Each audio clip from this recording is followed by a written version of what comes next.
Shalom and welcome to Parashat Espresso, the weekly fix for spiritual lessons taken from the Parashat. Have your coffee and let's take a look at the weekly Torah reading. This week we'll be looking at Parashat Nitzavim, which runs from Deuteronomy chapter 29 verse 9 to chapter 30 verse 20. Enjoy it and don't forget to give us your feedback on Facebook, Twitter, YouTube or via our website.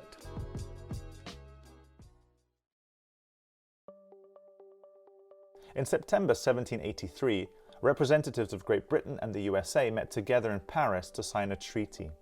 This treaty, also known as the Peace of Paris, ended the American Revolutionary War and established the United States of America that we know today. While the treaty has long since been replaced with updated agreements, Article 1, guaranteeing the United States of America the status of a free, sovereign nation, remains in force even today. Now that's a long-lasting deal. And speaking of deals and treaties, God is going to reaffirm a deal that He's already made with us in this week's Parashat. Before finally going into the land, God makes a clear statement of intent. He wants us to continue being His people, and He wants to continue being our God. So Moses and our people reaffirm the covenant that they made with God. The Hebrew word for covenant is brit, which means an agreement, alliance, or treaty. Back then, just like today, countries made treaties and alliances with each other all the time. They made them in order to express a desire for peace or cooperation, just like the Peace of Paris treaty I already mentioned. Putting it on paper and signing it meant that you were serious about keeping your word. However, that didn't mean that things always went according to plan. Back then, just like today, countries or parties pulled out of treaties or didn't keep their word, which usually resulted in arguments or even wars. Best of friends could turn into worst of enemies, and a piece of paper didn't necessarily guarantee anything. In the Tanakh, we read all the time about countries making alliances with Israel, only to break them, or kings of Israel paying neighboring lands to break their alliances with other kings. So much for keeping their word.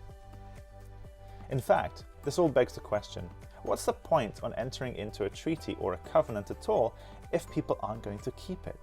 Perhaps we should also ask if God is going to keep His part of the deal. After all, what's to stop Him pulling out, especially if we don't keep our side? Thankfully, God is not like us.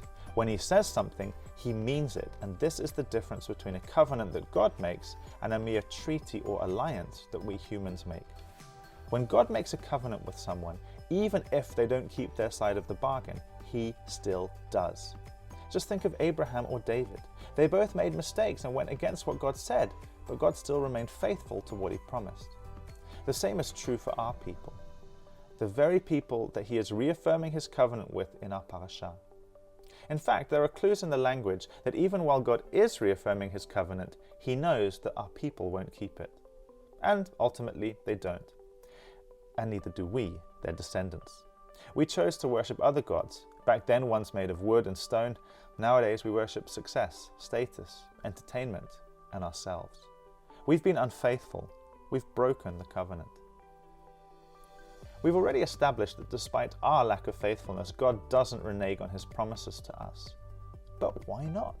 I mean, it would surely make perfect sense for Him to just wipe us out and start again. Or choose a different people, give someone else a chance. But He doesn't, because He loves us.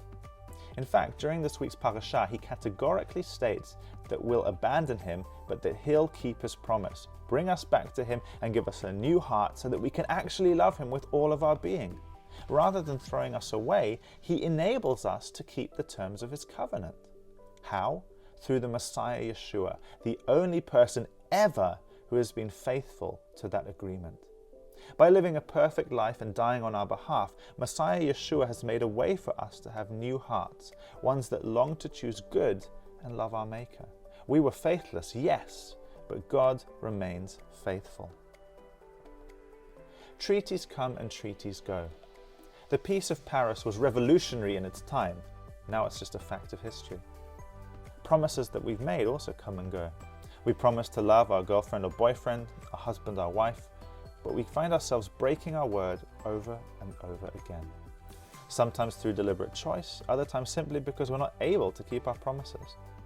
But God, by keeping His promise, enables us to be people who can keep their promises, even when the going gets tough.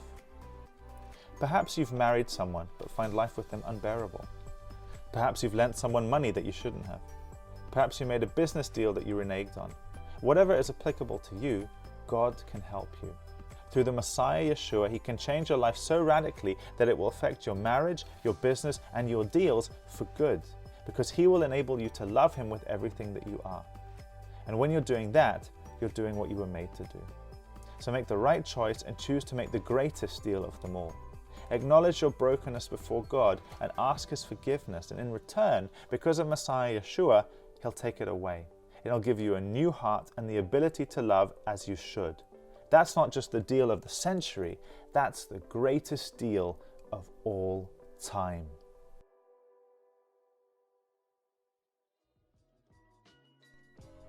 That's it for this episode. We hope you enjoyed our Parashat Espresso. Please don't forget to subscribe to make sure you get the latest episodes. We'd love to hear from you, so please get in touch with us on Facebook, Twitter, YouTube, or via our website at judenfürjesus.de.